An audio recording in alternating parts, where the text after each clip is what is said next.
Genèse chapitre 2, versets 1 à 3. Genèse chapitre 2, 1 à 3. Ainsi furent achevés les cieux et la terre et toute leur armée. Dieu acheva au 7e jour son œuvre qu'il avait faite, et il se reposa au 7e jour de toute son œuvre qu'il avait faite. Dieu bénit le 7e jour, et il le sanctifia, parce qu'en ces jours, il se reposa de toute son œuvre qu'il avait créée en la faisant. Dieu est créateur, créateur des cieux, créateur de la terre, créateur de tout. Dieu a tout créé. Tout ce qui existe, c'est la création de Dieu. Les choses visibles, les choses invisibles, tout ce qui existe a été créé. Tout ce qui est, que nous pouvons voir, sentir, connaître, percevoir, tout est création de Dieu. Dieu a tout créé. Il est le créateur. Dieu a créé, après avoir tout créé, il a créé les anges, il a créé l'homme. Dieu est créateur. Après avoir tout créé, la Bible dit qu'au 7e jour, Dieu se reposa. Dieu bénit le 7e jour. Dieu le sanctifia parce qu'il avait fini toute sa création. Et Dieu, qui a créé comme ça, avait prévu aussi ce même repos. Le repos dans lequel il est. Il avait prévu aussi ça, le repos pour l'homme. Le repos. Dieu veut donner, Dieu voulait aussi, après avoir créé l'homme, lui donner aussi à l'homme le repos. Mais l'homme a chuté. L'homme a péché. On va parcourir toute la Bible aujourd'hui. Ça va être un peu... ça va être intéressant.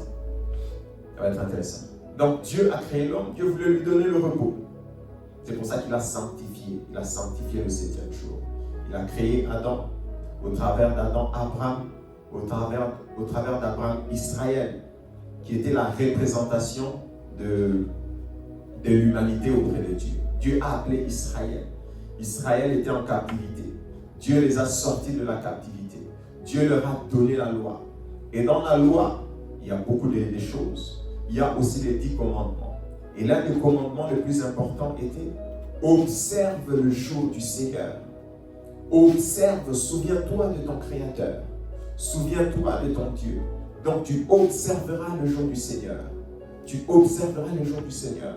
Pourquoi Dieu a donné aux Israélites et à l'homme, je peux dire, parce que c'est avant, dans Genèse, c'est à l'humanité que Dieu commande. Pourquoi Dieu a donné le 7e jour à l'homme? Parce que Dieu voulait que l'homme se repose, que l'homme ait le repos de l'âme et même le repos du corps. Dieu voulait que l'homme ait le repos. Les Israélites sont sortis d'Égypte où ils étaient esclaves. Ils travaillaient. Dieu a dit, tu te souviendras du Seigneur ton Dieu en ces jours-là. Et toi aussi, tu te reposeras. Tu te reposeras et tu te souviendras du Seigneur ton Dieu. Dieu a béni le 7e jour. Et il a demandé aux Juifs, à Israël, aux Israélites, d'observer le jour du Seigneur. Nous allons lire Exode chapitre 31. Exode 31. À partir du verset 12.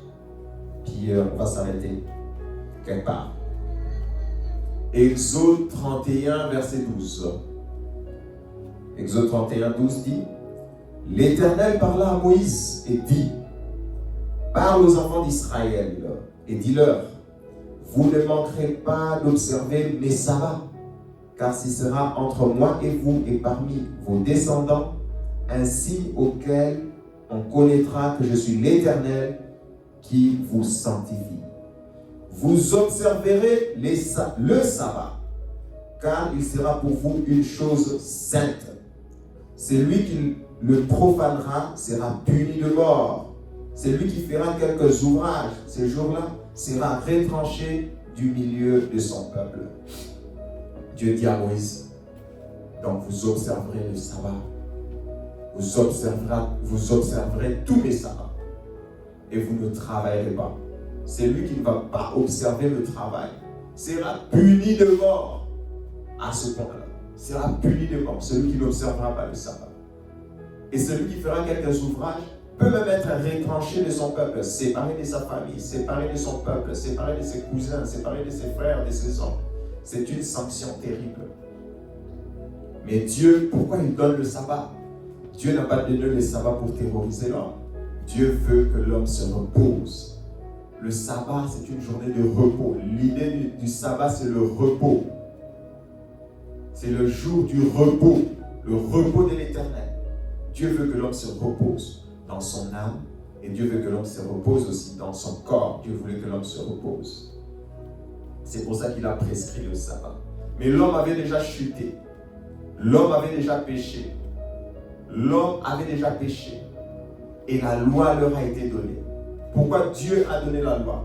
Dieu avait donné la loi pour que l'homme soit justifié au travers de la loi. La loi a un besoin de justice. La loi demandait justice, que l'homme soit juste.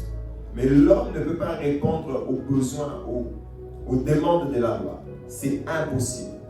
Dieu avait donné la loi à l'homme pour que l'homme aille à Christ.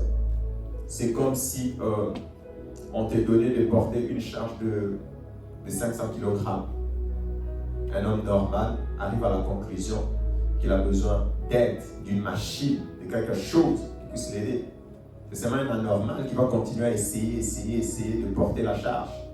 Dieu n'a pas donné la loi pour que l'homme obéisse à la loi totalement. Dieu a donné la loi pour que l'homme connaisse la volonté de Dieu. Dieu a donné la loi pour que l'homme connaisse son propre état de pécheur et qu'il a besoin de Christ. Dieu sait que l'homme ne peut pas répondre. L'homme ne pourra pas répondre à toutes les demandes de la loi. Et donc l'homme doit arriver en essayant d'observer la loi de Moïse. L'homme doit arriver à la conclusion qu'il ne peut pas et qu'il a besoin d'une autre voie, d'un autre chemin, d'un autre salut, d'autres choses. C'est ça le but de la loi. Si vous lisez dans Galates, c'est ce qui est écrit. Donc Dieu a donné la loi, a donné les 10 commandements, et dans tout ça, il y avait, dans les 10 commandements, quelque chose de merveilleux. Dans les 10 commandements, il y a les 4 premiers commandements qui sont la relation de l'homme avec Dieu, et les 6 derniers commandements qui sont relation entre êtres humains. Et dans une de ces relations on va peut-être par la grâce de Dieu continuer les autres points. Mais aujourd'hui, on va parler du sabbat. Dieu a demandé aux Juifs d'observer le sabbat. D'observer le sabbat. Tu observeras le sabbat. Si tu ne l'observes pas, tu peux être puni de mort. Si tu travailles, tu peux être retiré de ton peuple. Quelle charge! Quelle charge! Dieu voulait que l'homme se souvienne de lui et qu'il se repose. C'est ça le but du sabbat. Souviens-toi de ton Seigneur qui t'a sorti d'Égypte. Si vous lisez à partir dans Deutéronome, chapitre 5, 12 jusqu'à 15, vous allez voir que Dieu leur dit, c'est moi qui vous ai sorti d'Égypte. Donc vous vous souviendrez que c'est par ma main puissante que je vous ai sorti de ça. Vous vous souviendrez de moi. Vous vous rappellerez de votre Créateur, de votre Libérateur, et vous vous reposerez. Mais au-delà de ça, les Juifs, Dieu leur a donné la loi. À la loi, ils ont rajouté aussi les traditions humaines. Ils ont rajouté aussi d'autres affaires. Ils ont rajouté encore beaucoup d'autres affaires. Déjà que l'homme n'était pas capable. L'homme n'est pas capable de répondre aux besoins de la loi. Les Juifs à la loi ont rajouté les traditions des ancêtres. Ont rajouté les traditions humaines. Donc le jour du Seigneur, par exemple, on ne pouvait pas marcher plus de 1000 pas. Ça, ce n'est pas la loi, ça, ce sont les traditions. Le jour du Seigneur, on ne pouvait pas passer, on va voir ça maintenant, ce qui n'est pas contraire à la loi. On ne pouvait pas passer dans un champ de blé et cueillir quelque chose et manger. Le jour de la loi, il y avait beaucoup d'autres contraintes.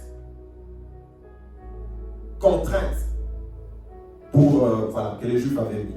Si tu fais ça, tu as travaillé. Si tu jettes quelque chose, si tu portes autant de kilogrammes, ça veut dire que tu as travaillé. Si tu fais ceci, ça veut dire que c'était devenu compliqué. Et les gens qui déjà sous la loi ne peuvent pas répondre à la loi, vous rajoutez encore les traditions humaines. Les gens sous la loi vivaient sous tension. Imaginez qu'on te dise que si tu fais ça, tu peux être lapidé.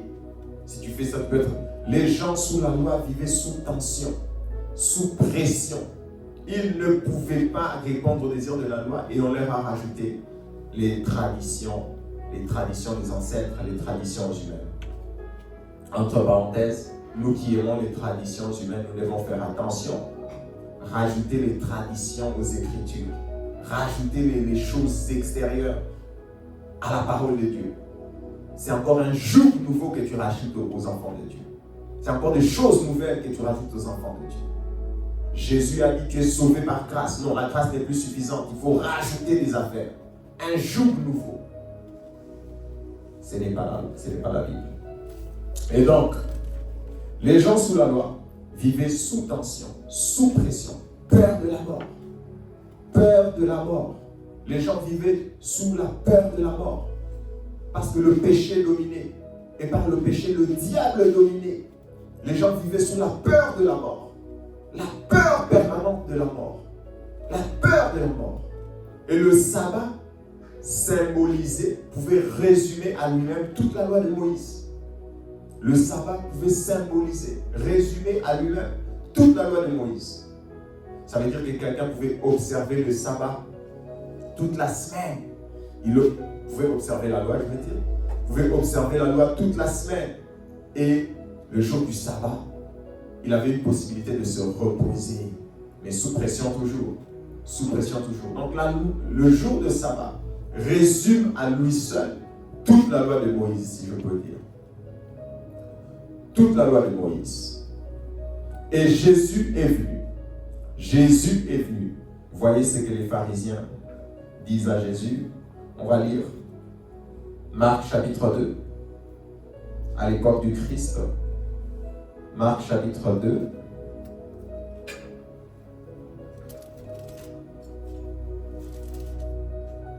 Marc chapitre 2, 23 à 28. La lumière est forte. Marc chapitre 2, 23 à 28.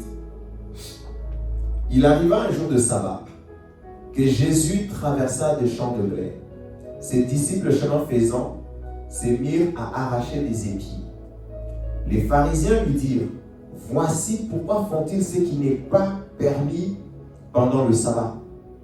Jésus leur répondit: n'avez-vous jamais lu ce que fit David lorsqu'il fut dans la nécessité et qu'il eut faim, lui et ceux qui étaient avec lui?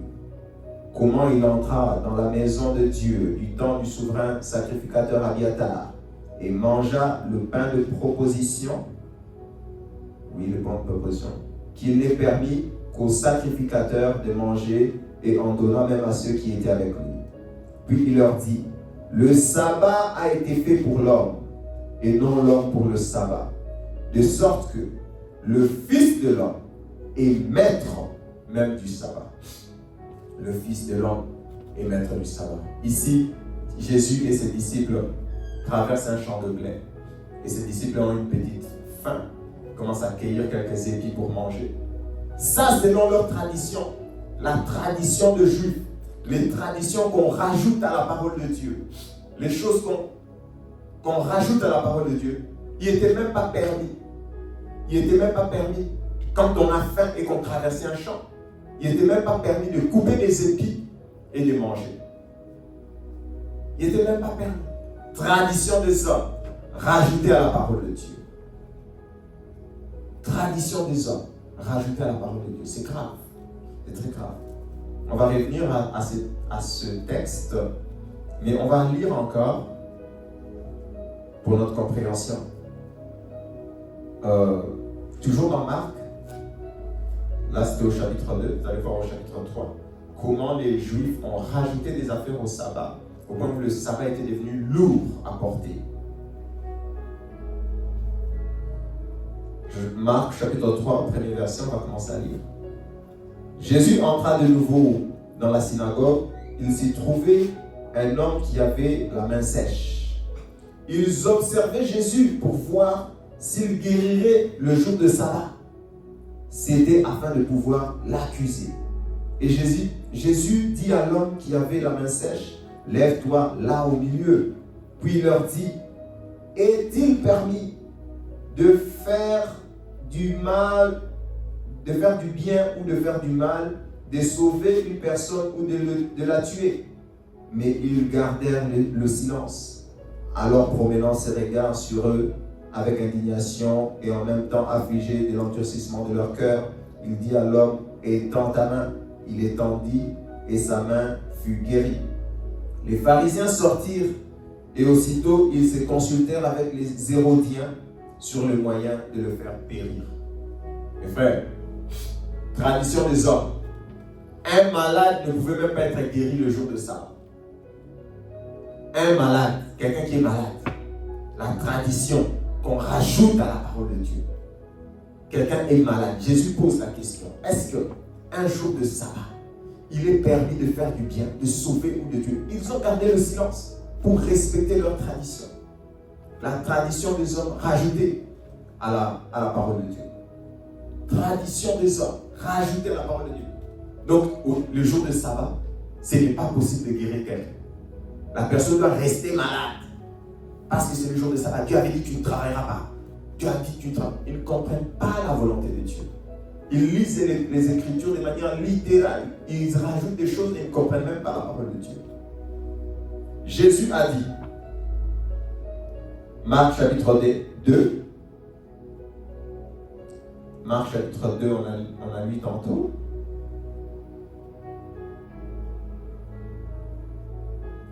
Verset 27, 28. Jésus a dit, le sabbat a été fait pour l'homme et non l'homme pour le sabbat.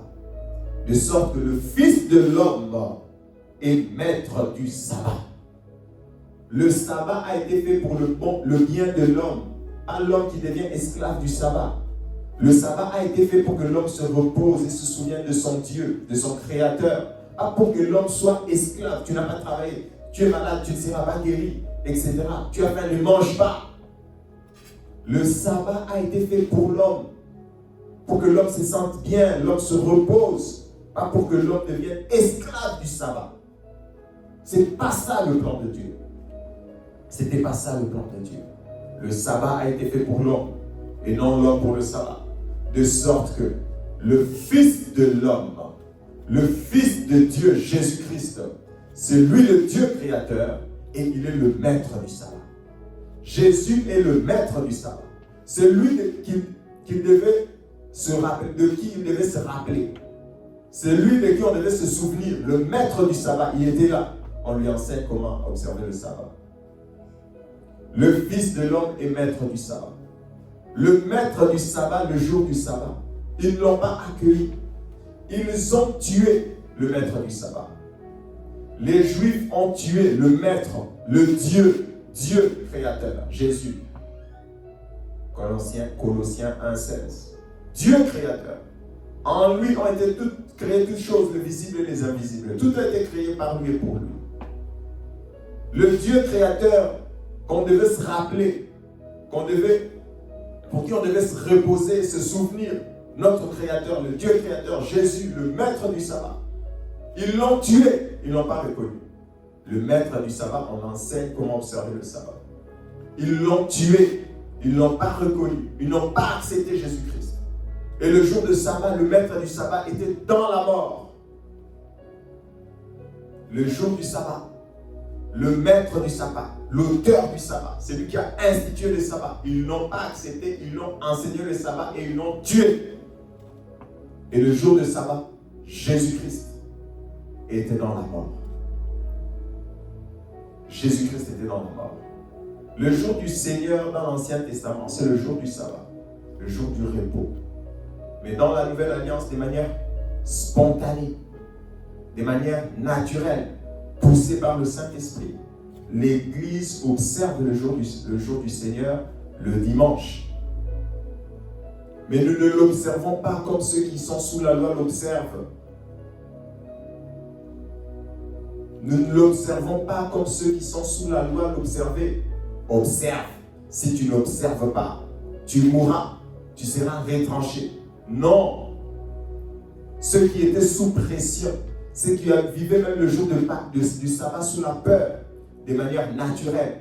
Quand Jésus est sorti du tombeau, quand Jésus a répondu à toutes les demandes de la loi, quand Jésus nous a libérés de la peur de la mort et de la mort elle-même, les chrétiens, de manière naturelle, spontanée, ont commencé à observer le jour du Seigneur. Le jour du Seigneur et le jour du sabbat est comme pareil, mais ce n'est pas pareil dans son observation. Parce que ça, c'est quelque chose qui vient de l'intérieur. Ce n'est pas parce que tu as peur de la mort que tu observes le jour du Seigneur. Ce n'est pas parce que tu veux recevoir quelque chose que tu observes le jour du Seigneur. C'est parce que tu as été délivré. C'est parce que tu as reçu la vie de Dieu. Le jour du Seigneur, c'est un jour où nous rendons grâce, où nous nous souvenons de notre libérateur, où nous nous souvenons de notre sauveur. Ce n'est pas par peur de quoi que ce soit. C'est tout à fait naturel et spontané. Il n'y a aucun verset dans la Bible qui dit « observe le jour du Seigneur le dimanche ». Mais tous les chrétiens l'ont fait. Pourquoi? Parce qu'on ne peut pas ne pas observer le jour du Seigneur. On ne peut pas ne pas observer le jour du Seigneur. C'est l'expression de notre foi. C'est l'expression de notre liberté. C'est l'expression de notre vie. Jésus nous a libérés de toute cette charge. Jésus nous a sauvés. Et Jésus nous a libérés, Jésus nous a sauvés. Et notre foi s'exprime de manière spontanée. Et notre foi s'exprime de manière naturelle. C'est le jour du Seigneur. Jésus est ressuscité. C'est notre espérance. Nous aussi, nous allons ressusciter. Nous avons vaincu les diables.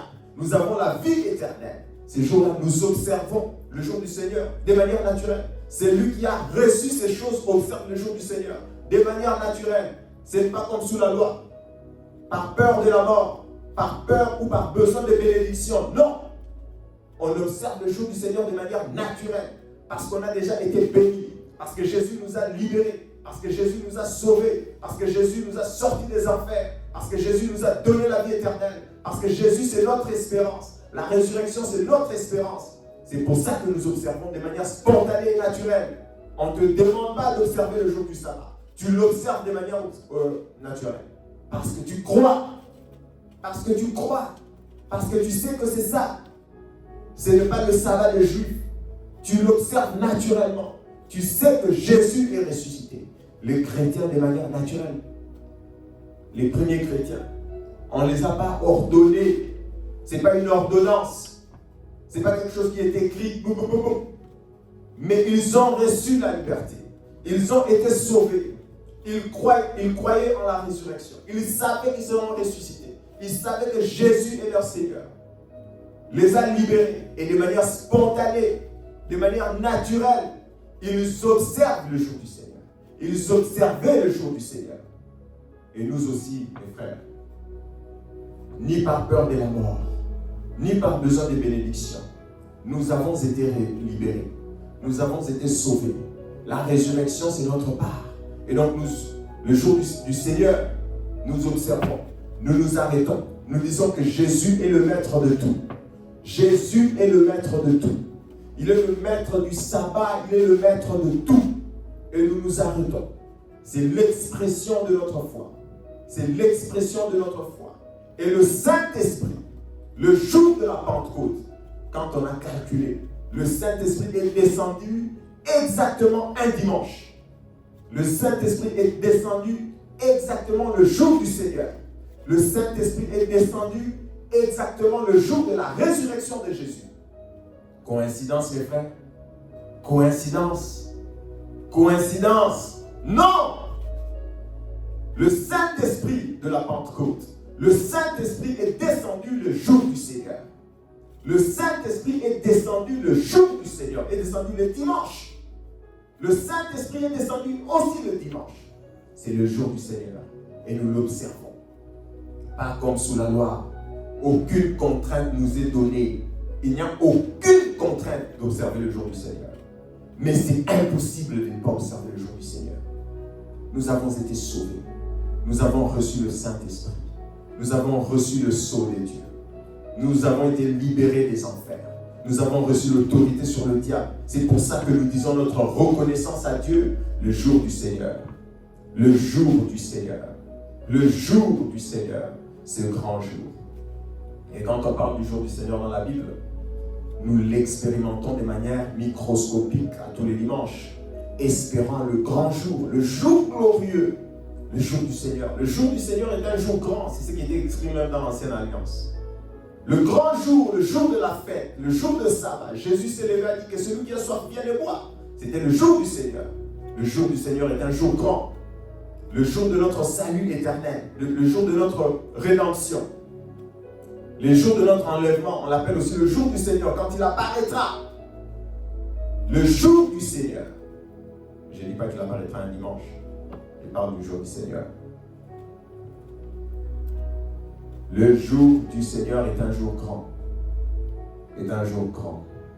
Certains me diront, l'apôtre a écrit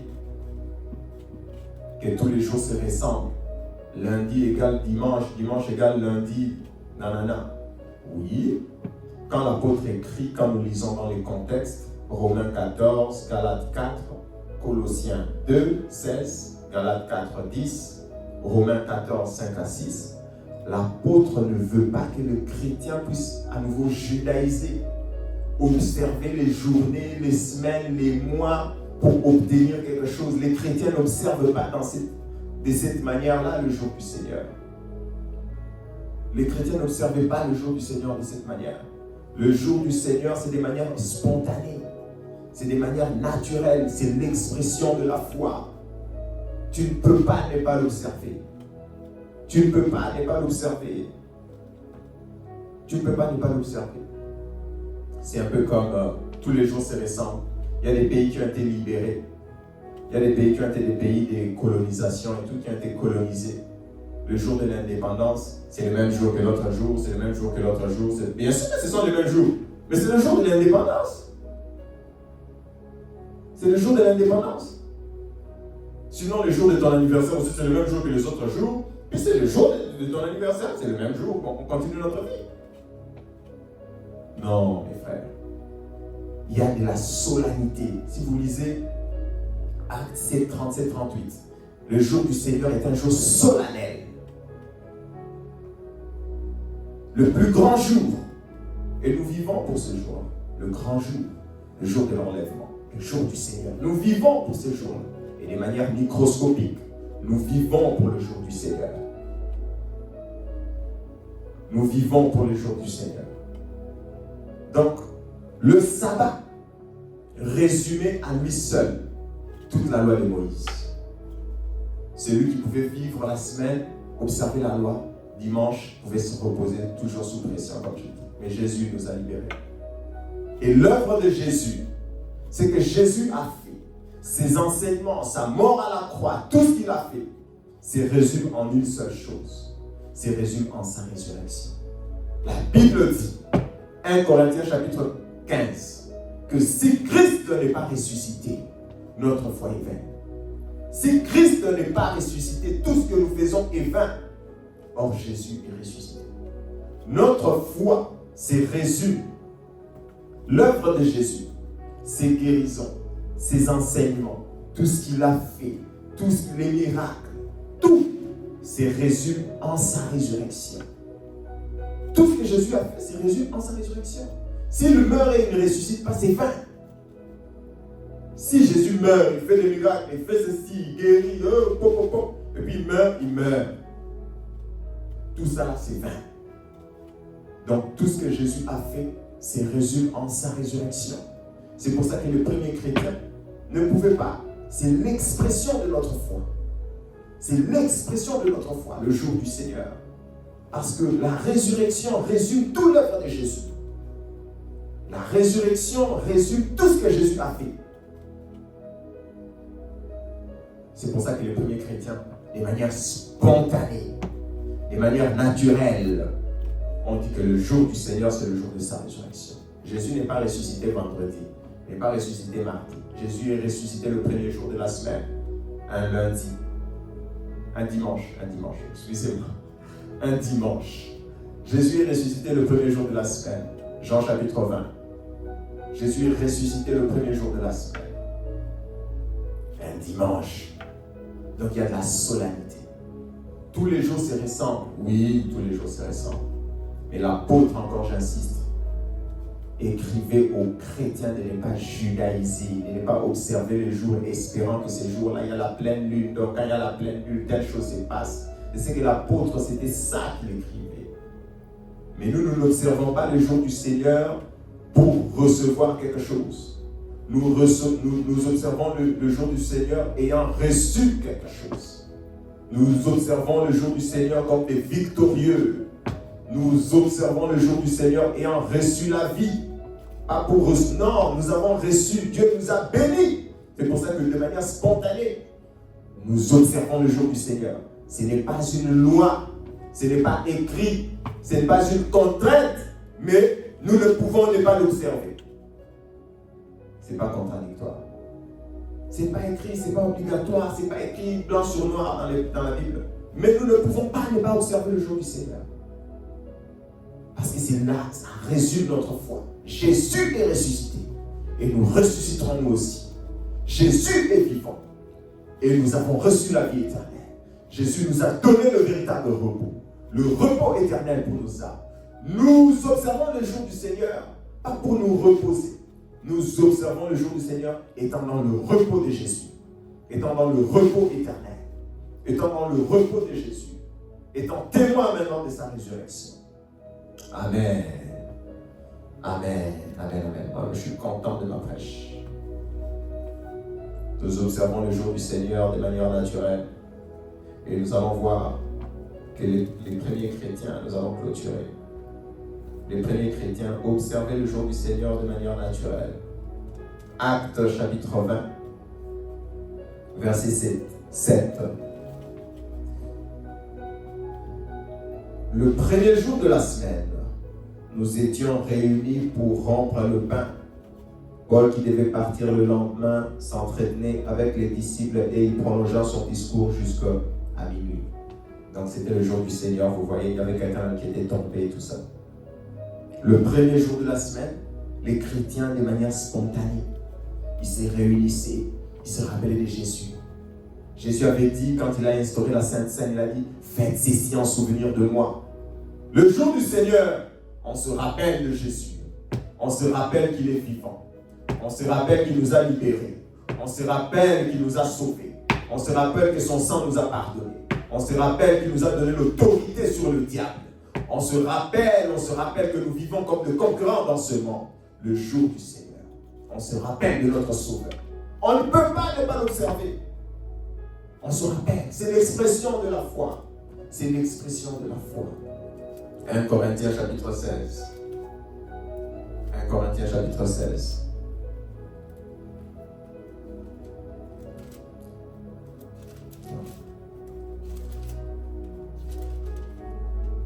Le jour de ton anniversaire n'est pas comme les autres jours. 1 Corinthiens chapitre 16, verset 7. Je ne veux pas cette fois. 1 Corinthiens 16, ouais, je pense.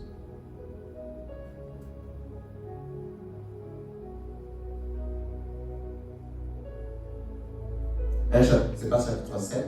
On va lire 1 et 2. 16, 1 et 2. Pour ce qui concerne la collecte en faveur de saints, agissez vous aussi comme je l'ai ordonné aux églises de la Galatie.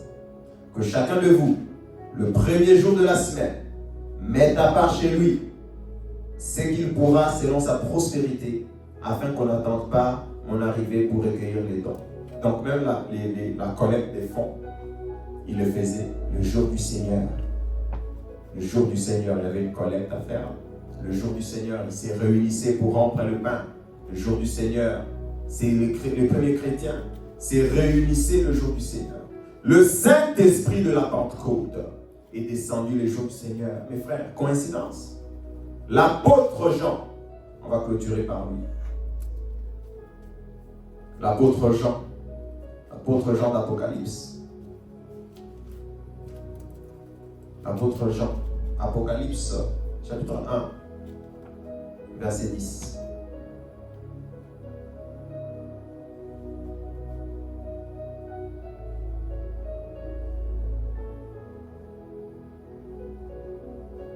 On va lire 9 à 10 pour comprendre. Moi, Jean, votre frère, et qui est part avec vous à la tribulation et au royaume, et à la persévérance en Jésus.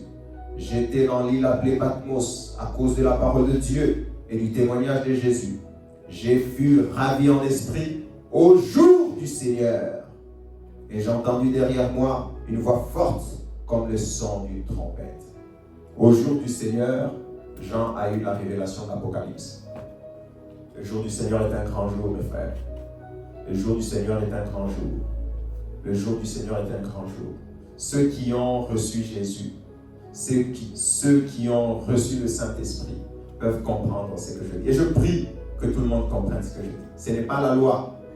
Ce n'est pas la loi. Ce n'est pas une observation légaliste du jour du Seigneur. Mais c'est une observation qui vient de l'intérieur. C'est une observation qui vient de la foi. C'est une observation qui vient de l'intérieur, de l'homme intérieur. C'est une observation qui vient de la foi. J'ai été sauvé. J'ai l'autorité sur le diable. J'ai été pardonné. Et je me souviens de Jésus, mon sauveur. Et je me souviens de celui qui a fait ces choses pour moi. Et je me souviens de tout. L'œuvre de Jésus se résume en sa résurrection. L'œuvre de Jésus se résume en sa résurrection. L'œuvre de Jésus-Christ se résume en sa résurrection. Et nous ne pouvons l'ignorer. Nous qui avons part à la résurrection, nous qui avons part au royaume, nous ne pouvons ignorer le jour du Seigneur. Impossible. Amen. Amen. Amen. Que Dieu nous bénisse. Que Dieu nous bénisse. Que Dieu nous bénisse. Nous allons prier. Nous allons remercier le Seigneur Jésus, notre libérateur, notre héros, notre Seigneur. Nous allons bénir le Seigneur qui nous a sauvés. Nous allons prier, prendre une ferme décision. Nous observerons le jour du Seigneur. Nous allons observer le jour du Seigneur. Nous ne l'observons même pas de manière légaliste. Nous l'observons parce que nous avons la foi.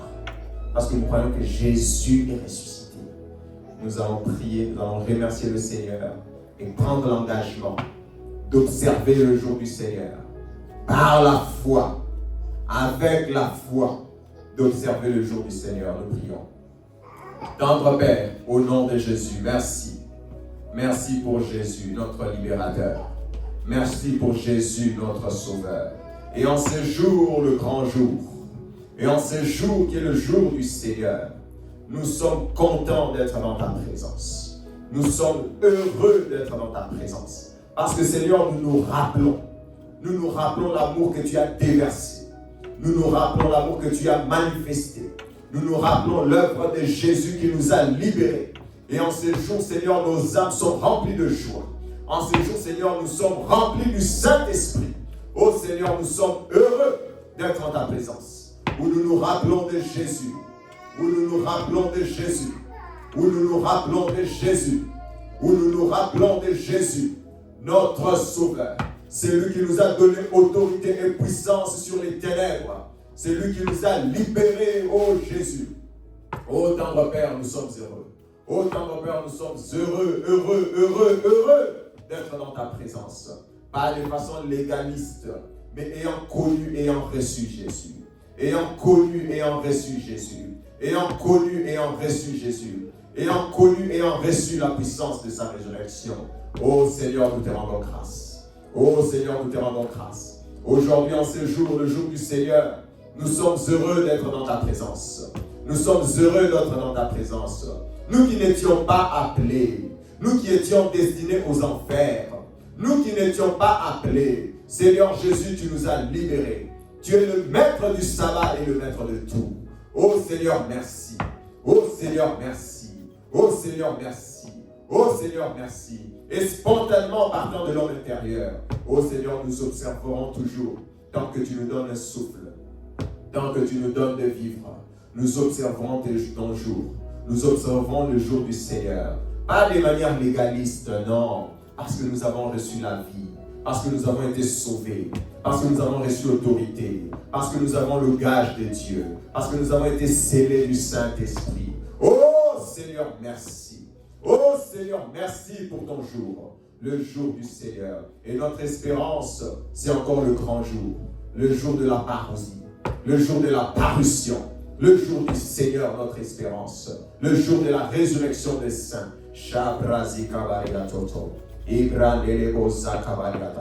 Oh Seigneur, merci.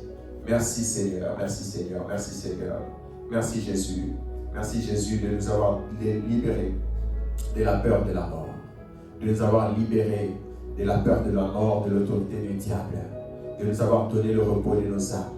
De nous avoir donné aussi le repos dans notre corps. Que ceux qui sont malades, qui suivent, soient guéris au nom de Jésus. Que ceux qui sont malades, Seigneur, soient guéris au nom de Jésus. Que ceux qui sont malades soient guéris, Seigneur. Obtiennent le repos dans leur corps au nom de Jésus. Obtiennent le repos dans leur corps au nom de Jésus. Obtiennent le repos dans leur corps au nom de Jésus de Nazareth.